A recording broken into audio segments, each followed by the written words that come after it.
Bismillahirrahmanirrahim. Assalamualaikum warahmatullahi wabarakatuh. Alhamdulillahi rabbil alamin. Assalatu wassalamu ala asyrafil anbiya'i wal mursalin. Sayyidina wa maulana Muhammadin wa ala alihi wa ashabihi wa man tabi'ahum bi ihsanin ila yaumiddin. قال الله تعالى في القرآن الكريم بسم الله الرحمن الرحيم وإن كنتم في ريب مما نزلنا على عبدنا فأتوا بسورة من مثله وادعوا شهداءكم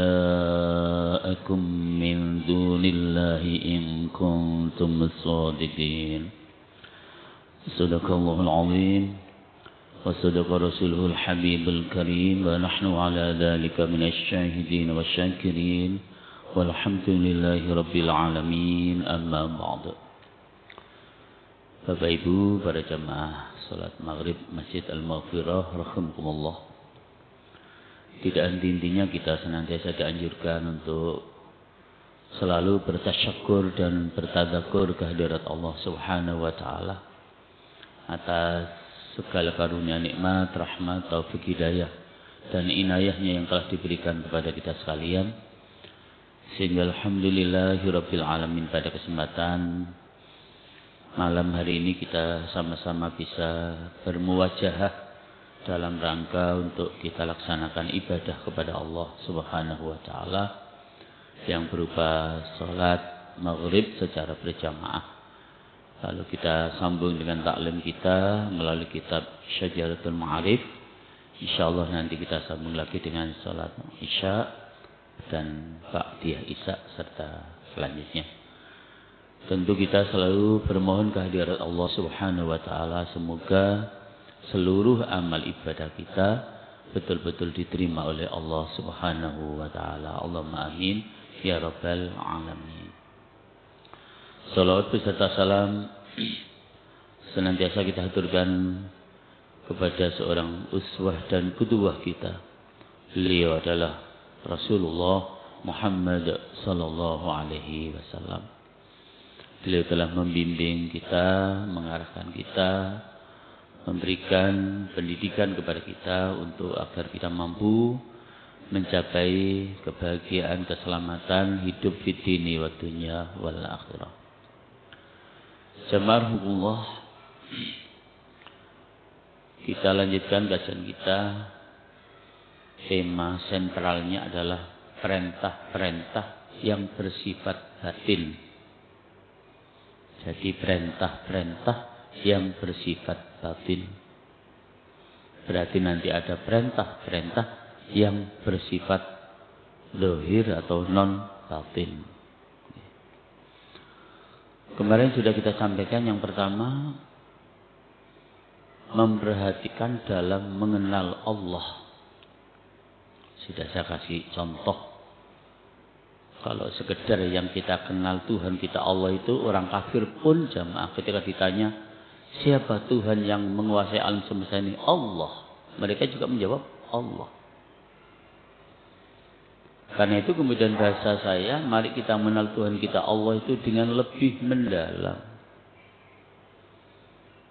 Kita ikuti dengan mari kita juga mengenal Rasulullah Sallallahu Alaihi Wasallam juga dengan lebih mendalam. Jangan sekedar hafal hari dan tanggal serta bulan tahun kelahirannya. Jangan sekedar hafal namanya.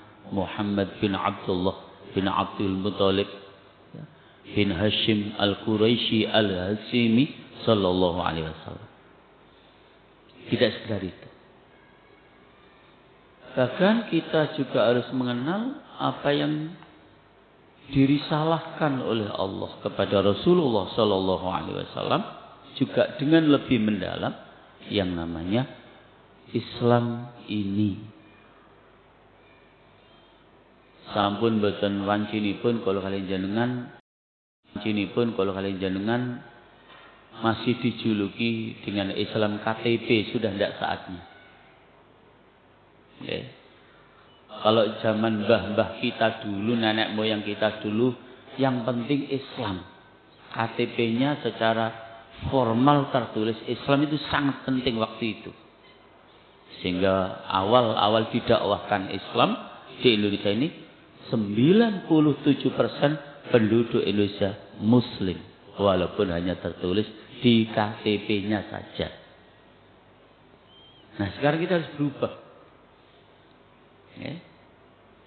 Guyonannya kan nanti kalau yang tertulis Islam hanya KTP-nya. Nanti yang masuk surga juga hanya KTP-nya loh ya. Jadi kita harus mengenal Allah lebih mendalam, mengenal Rasulullah dengan lebih mendalam, juga mengenal Islam ini dengan lebih mendalam. Caranya bagaimana para jemaah? Ya kita harus selalu mengkaji ilmu-ilmu Allah, ilmu-ilmu Rasulullah Sallallahu Alaihi Wasallam yang bersumber dari dua sumber pokok, Al-Quranul Karim dan Al-Hadis. Ya. Itu sumber ilmu dalam membahas segala persoalan hidup kita, minat dunia ilal akhirah.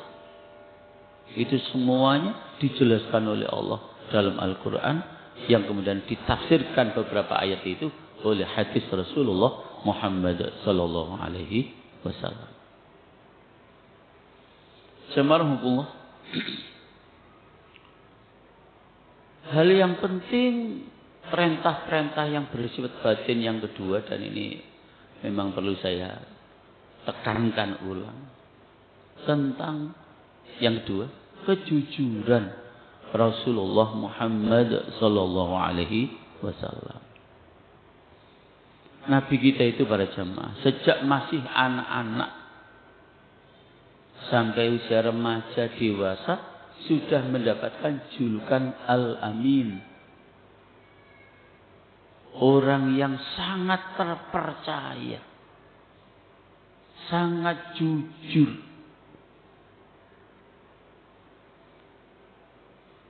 Sehingga begitu turun ayat-ayat Al-Quranul Karim para jemaah, Nabi lalu melarang seluruh sahabat tidak boleh menulis apapun kecuali Al-Quran. Makanya kemudian kalau orang-orang kafir itu meragukan bahwa Al-Quran itu betul-betul firman Allah, wahyu Allah, kalam Allah, maka saat itu pula Allah sudah memberikan tantangan secara terbuka. Wa in kuntum fi raibin mimma nazzalna ala abdina fa'tu bi surah wad'u syuhada'akum min dunillahi in kuntum shadiqin. Jadi kata Allah, dan jika kamu tetap dalam keraguan tentang Al-Quran yang kami wahyukan kepada hamba kami Muhammad, kata Rasulullah, buatlah satu surat saja yang semisal Al-Quran itu, dan ajaklah penolong-penolongmu selain Allah jika kamu orang-orang yang benar. Jadi kalau masih meragukan bahwa apa yang diturunkan oleh Allah itu betul-betul Al-Quran, tidak bikinan Rasulullah Al-Quran itu, maka saat itu Allah memberikan tantangan secara terbuka. Yang kemudian dalam pembahasan yang lain, untuk membuktikan keotentikan Al-Quran, maka bisa kita lakukan dua strategi. Strategi sejarah dan strategi wahyu. Sejarah telah membuktikan yang pertama jemaah, tidak ada satu kitab suci pun yang datang dari langit, dari Allah, yang diturunkan kepada para nabi-nabinya, rasul-rasulnya, yang sudah berusia 1400 tahun lebih, yang masih otentik seperti Al-Quran, betul wonten jemaah.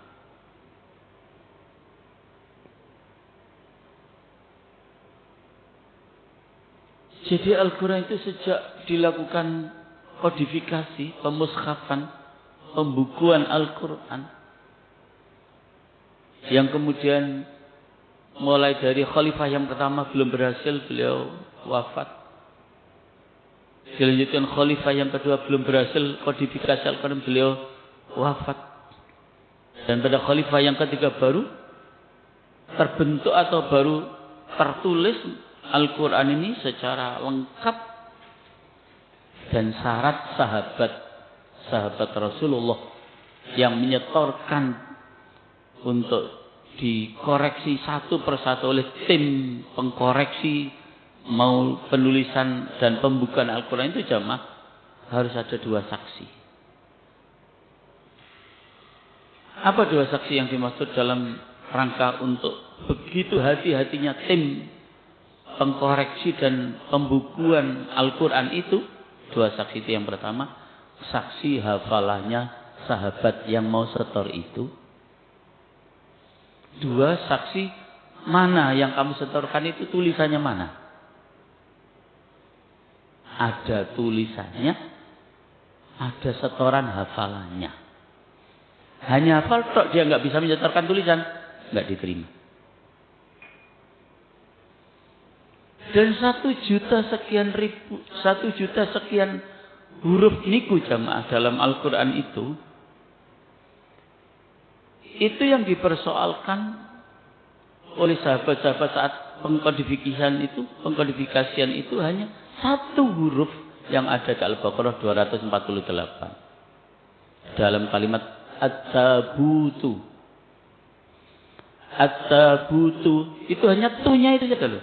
Ini tak mabsutoh apa tak marbutoh.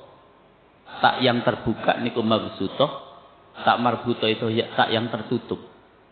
Itu saja dari 1 juta sekian huruf yang dipersoalkan. Dan setelah dicari dikali-kali, ternyata bukan tak marbutoh, at-tabutu itu adalah tak mabsutoh. Jangan bayangkan 30 juz, 114 surat, 6.236 ayat, 1 juta sekian huruf. Yang dipersoalkan 1 huruf saja. Saya itu nulis buku itu kan ada beberapa gitu. Padahal hanya 100 halaman. Maksimal 100 halaman. Kadang-kadang hanya 67, 80. Itu revisi 10 kali pun masih ada salahnya. Al-Quran sama sekali tidak ada revisi. Ya, sama sekali tidak ada revisi. Jadi itu menunjukkan bahwa betul-betul Rasulullah itu jujur menerima apa adanya. Apa yang difirmankan oleh Allah melalui malaikat Jibril dan kemudian disampaikan kepada beliau itu, ya sudah, memang itu betul firman Allah, kalam Allah, wahyu Allah.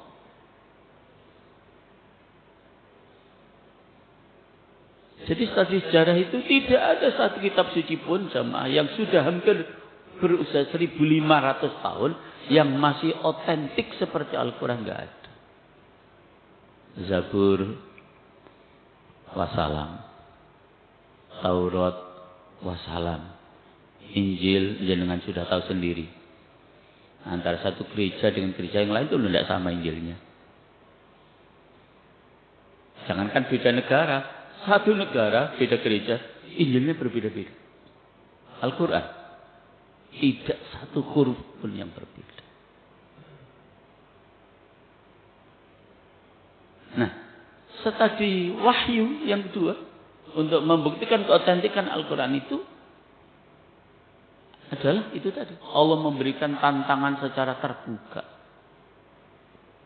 Kalau masih ada di antara kalian yang masih meragukan bahwa apa yang kami turunkan kepada Rasulullah itu betul-betul Al-Quran, maka kata Allah, fa'tu bi suratin min mithli, datangkan 1 surat saja seperti Al-Quran.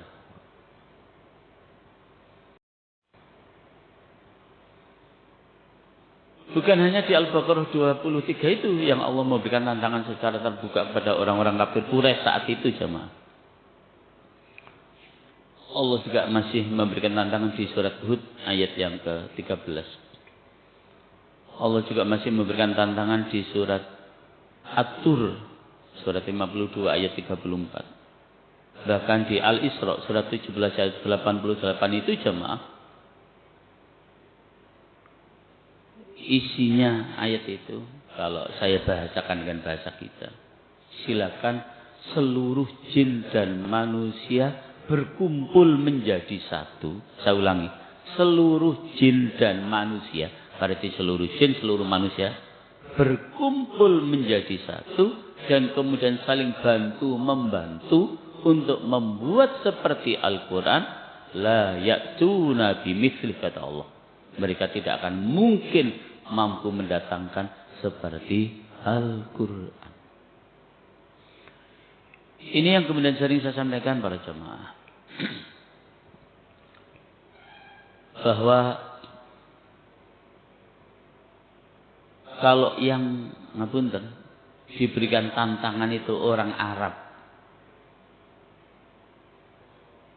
mereka tidak mampu untuk membuktikan bahwa apa yang diragukan bahwa Al-Quran itu dipikir bikinan Nabi Muhammad, mereka ternyata tidak mampu.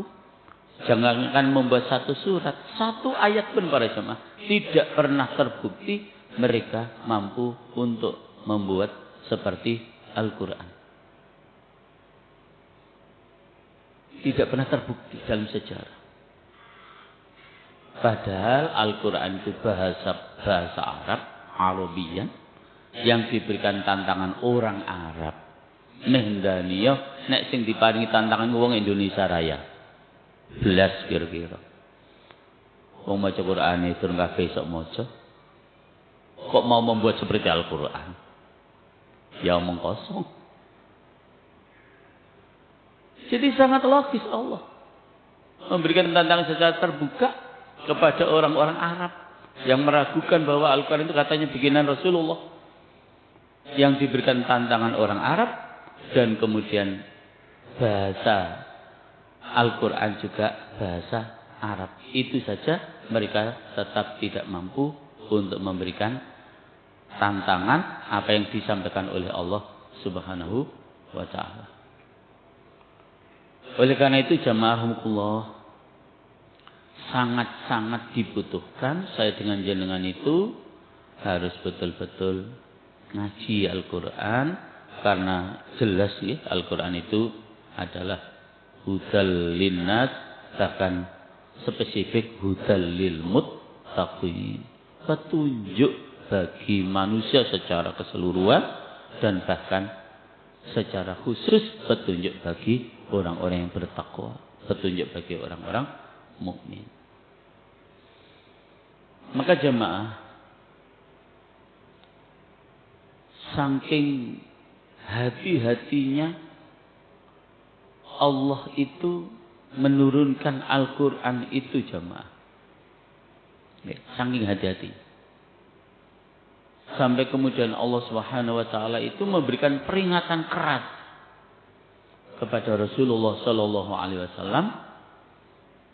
Jangan sampai Nabi itu, bahasa mudahnya, mengotak-atik Al-Quran.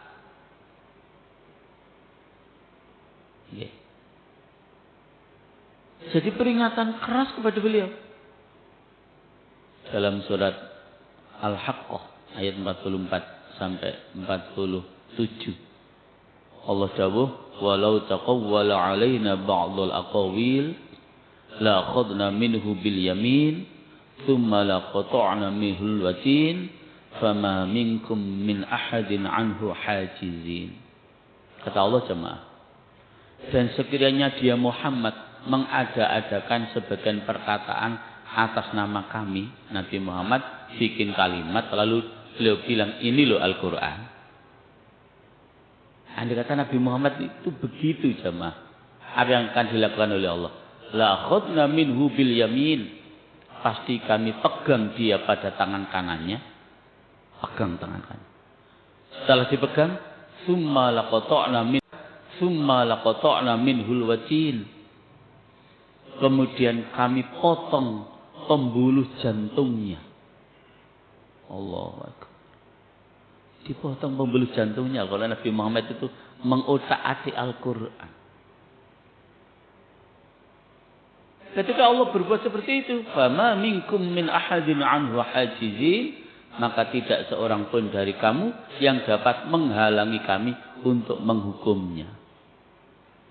Jadi kalau Allah sudah pegang tangan kanan Rasulullah, lalu dipotong pembuluh jantungnya, tidak ada seorang pun yang akan mampu melawan apa yang dilakukan oleh Allah untuk menghukum Nabi kita. Itu Nabi jamaah.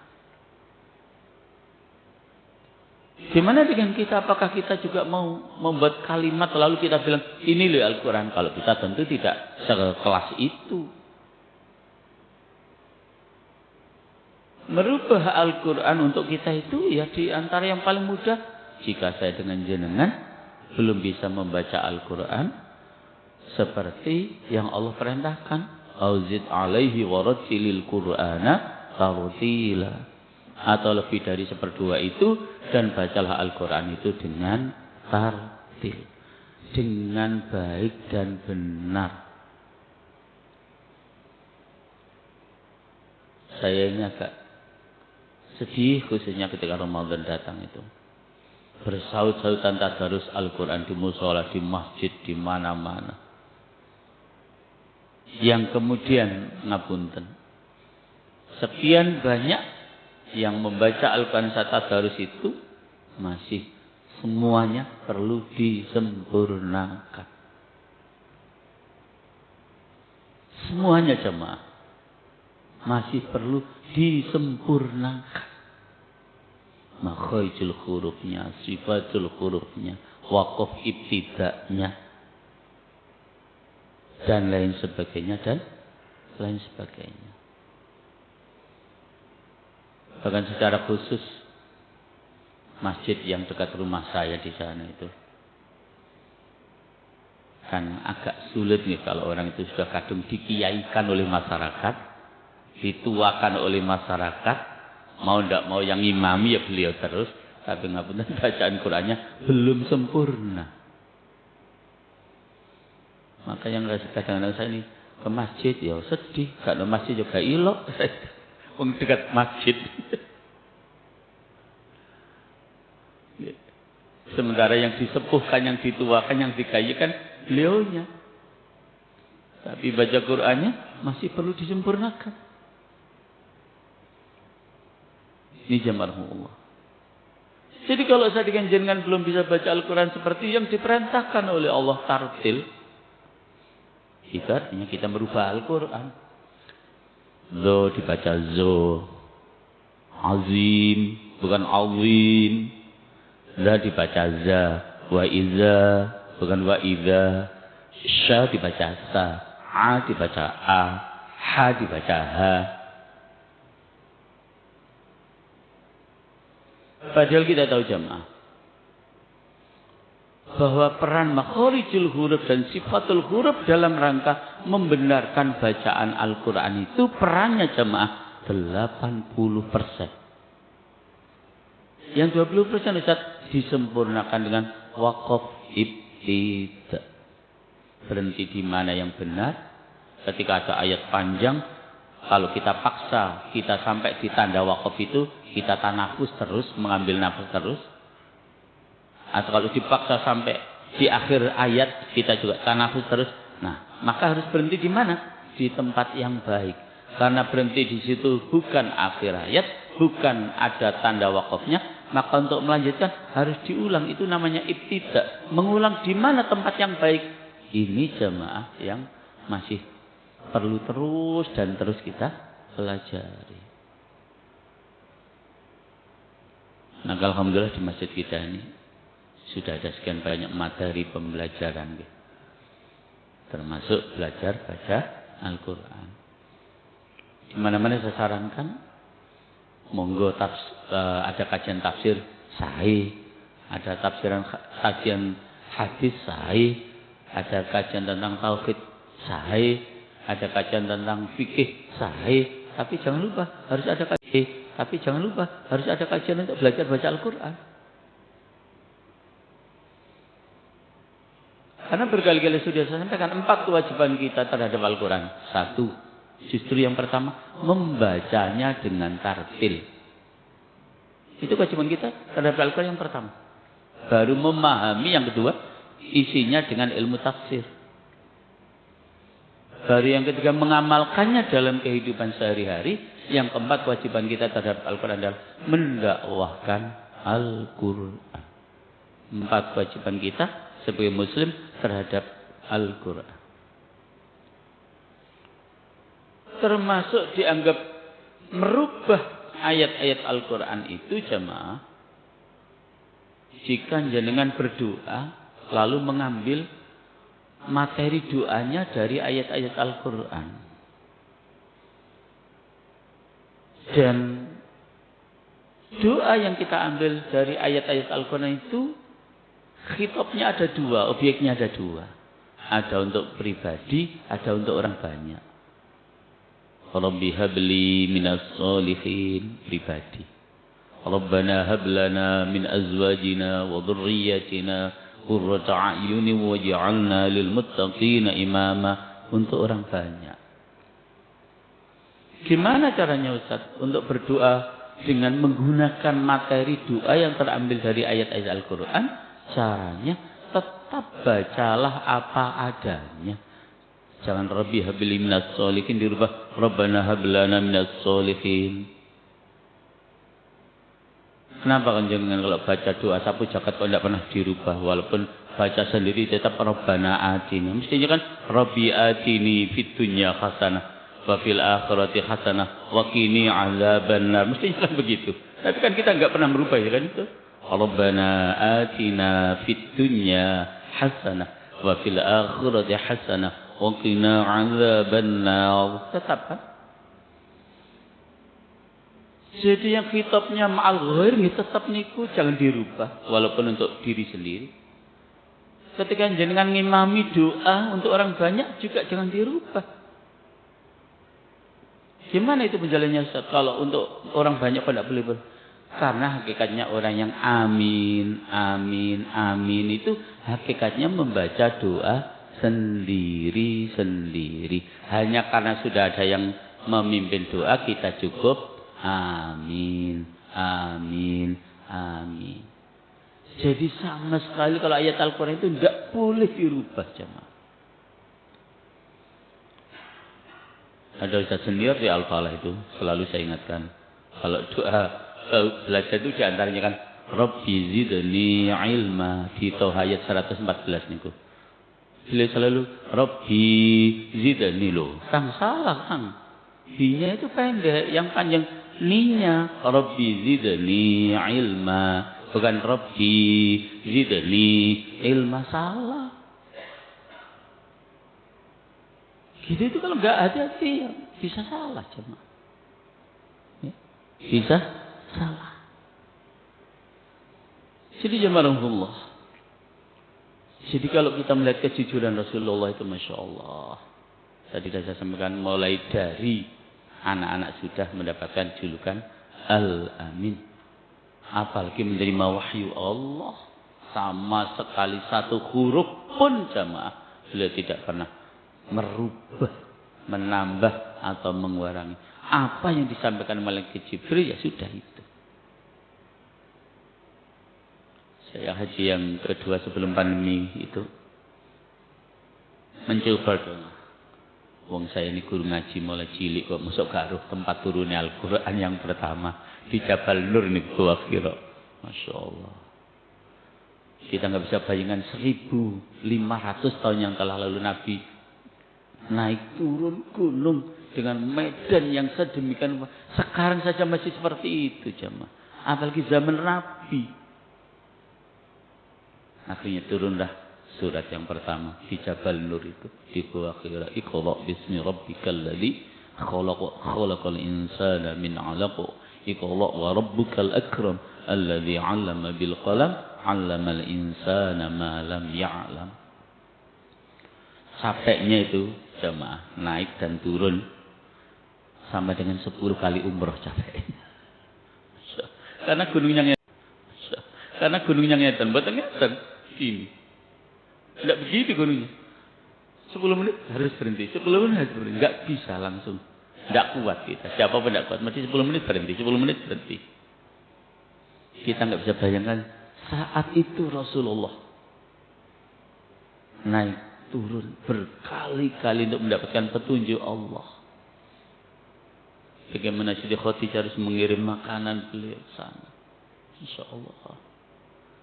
Sehingga selalu ketika perjalanan baik dari Mekah menuju ke Madinah maupun dari Madinah menuju ke Mekah, saya sampaikan tausiah di dalam bis untuk jamaah haji jamaah umrah itu.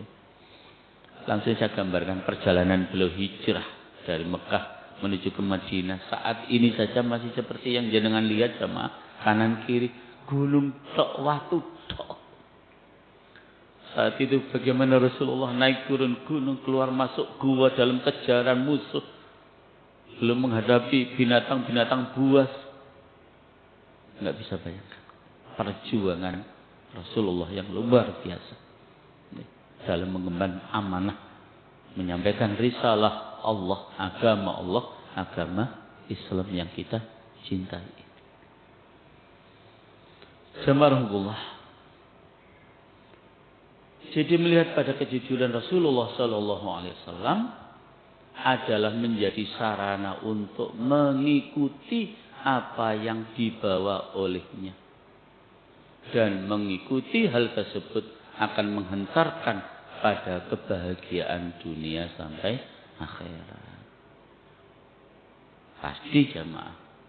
Jadi kata beliau, aku tinggalkan 2 pusaka. Dan jika kalian betul-betul berpegang terhadap 2 pusaka itu, lantadilla abada, tidak akan pernah tersesat selama-lamanya.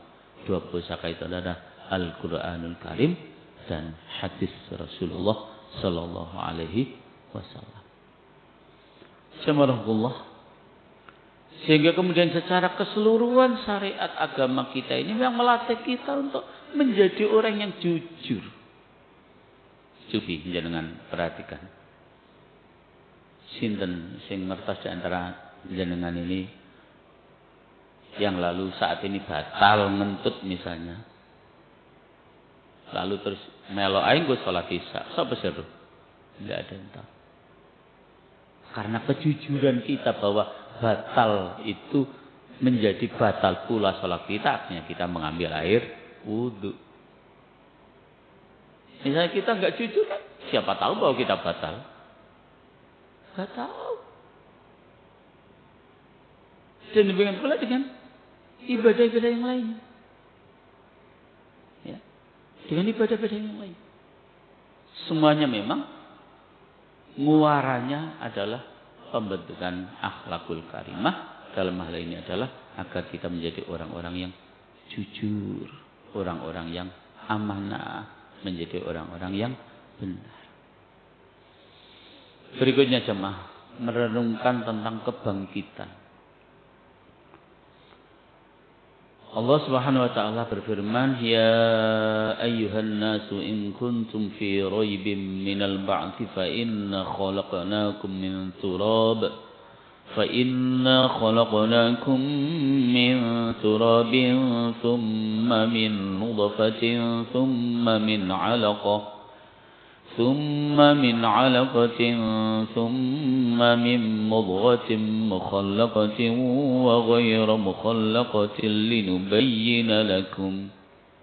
Hai manusia, jika kamu dalam keraguan tentang kebangkitan dari kubur, maka ketahuilah sesungguhnya kami telah menjadikan kamu dari tanah, kemudian dari setetes mani, kemudian dari segumpal darah, kemudian dari segumpal daging yang sempurna kejadiannya dan yang tidak sempurna. Artinya ada yang terlahir dengan sempurna, ada yang terlahir tidak sempurna. Itu semua sudah kudrat dan iradat Allah. Semuanya itu agar kami jelaskan kepada kamu bahwa Allah itu memang zat yang maha segala-galanya, mampu menciptakan apa saja, bahkan dari saja, bahkan dari yang tidak ada menjadi ada. Apalagi yang semula ada, lalu tidak ada karena berkalang tanah. Artinya kita meninggal untuk dibangkitkan kembali, sesuatu hal yang amat sangat mudah. Dan berkali-kali sudah saya berikan contoh secara kasat mata, bisa dilihat dengan mata langsung tentang ceritanya Nabi Sinten yang tidak terkenal tapi Nabi Uzair yang ditidurkan oleh Allah 100 tahun sampai kemudian keledainya yang dijadikan kendaraan untuk mengangkut hasil kebunnya sudah menjadi tanah, tinggal tersisa tulang belulangnya saja. Dan kemudian singkat cerita langsung ditunjukkan oleh Allah, lihat itu keledaimu yang sudah berkalang tanah, kembali tersusun tulang belulangnya, dikembalikan dagingnya oleh Allah, ditutup dengan kulitnya, ditiupkan roh, berdiri lagi. Itu dilihat kasat mata oleh Nabi Uzair itu. Ya. Dan hal-hal seperti itu pada nabi-nabi yang sangat banyak. Makanya para jamaah Allah, salah satu daripada kesempurnaan iman kita kepada Allah Subhanahu wa taala itu jika kita selalu juga beriman kepada hari akhir. Man kana yu'minu billahi wal yaumil akhir. Jadi kesempurnaan iman kita kepada Allah itu karena kita beriman kepada Allah, karena kita juga beriman kepada terjadinya hari akhir, terjadinya hari kiamat. Subhanallah. Ketika nanti sudah terjadi kiamat kubro, ya, kiamat besar, siapa yang pertama dibangkitkan oleh Allah? Yang pertama menurut hadis Nabi adalah kata Nabi, saya. Yang kedua yang di sebelahnya Rasulullah, Abu Bakar. Yang ketiga Umar, yang di sebelahnya Abu Bakar. Yang keempat seluruh orang yang dimakamkan di makam Baqi', makam yang ada di timurnya Masjid Nabawi itu. Habis itu diikuti oleh seluruh umat manusia dan seluruh makhluk Allah di seluruh dunia bangkit bersama-sama. Jadi jemaah itu betul-betul harus kita renungkan hari kebangkitan itu. Hidup ini bukan hanya di sini, cuma justru hidup di dunia ini istilahnya sementara. Sering kita sudah dengarkan kiai kita, kaya wong mampir ngombe, mari dikai ngombe melakukan perjalanan lagi menuju akhirat. Ya. Sehingga kemudian jamaah Allah kita sangat meyakini ya, akan terjadinya hari kebangkitan tersebut. Makanya jamaah monggo menjadi orang yang jujur, menjadi orang yang benar. Karena kejujuran dan kebenaran kita itu akan memberikan manfaat pada saat terjadinya hari kiamat nanti. Makanya kemudian hari itu jamaah salah satu namanya adalah yang paling terkenal hari kiamat, Yaumul Qiyamah. Dan sudah menjadi bahasa Indonesia Dino Kiamat, hari kiamat. Apa yaum itu? Hari kiamat itu apa? Ditegakkan keadilan Allah. Nek nang donya niki wis bersilat lidah gampang. Masih asli dia mengono palsu ya iso, palsu dia mengono asli ya iso. Bener didadakno salah ya iso, salah didadakno bener ya iso donya. Sing ada jamaah yang tanya, Ustaz, kan Mekah Madinah kok tas enten wong nyolong Ustaz. Iya, Mekah Madinah iku donya, dudu akhirat. Selama masih di dunia, inilah dunia. Tempatnya baik, tempatnya jelek, tempatnya orang benar, tempatnya orang salah. Walaupun di tanah suci. Ya. Jadi mereka mungkin yang beranggapan wong tanah suci kok iso wong nyolong iso. tukaran. Iki sik donya rek. Ya wis ono ae wong jenenge sik donya kok. Ya. Ya. Dengan keyakinan kita merenungkan akan terjadinya hari kebangkitan dan itulah hari ditegakkan keadilan Allah, maka itu yang menyebabkan kita harus hati-hati jamaah dalam hidup ini. Sekarang kita bisa berbuat apapun, semau gue bisa, tapi di akhirat jamaah yang pasti in khairan fa khairun wa in syarran fa syarrun. Apa yang baik yang kita lakukan saat kita hidup di dunia pasti balasannya baik. Apa yang jelek saat kita lakukan hidup di dunia pasti balasannya juga kejelekan pula. Jamaah rahmatullah. Insyaallah disambung pada kesempatan berikutnya. Matur nuwun karena sudah Isya. Subhanakallahumma bihamdik asyhadu an la ilaha illa anta astaghfiruka wa atubu ilaik. ربنا آتنا في الدنيا حسنة وفي الآخرة حسنة وقنا عذاب النار والحمد لله رب العالمين. السلام عليكم ورحمة الله وبركاته.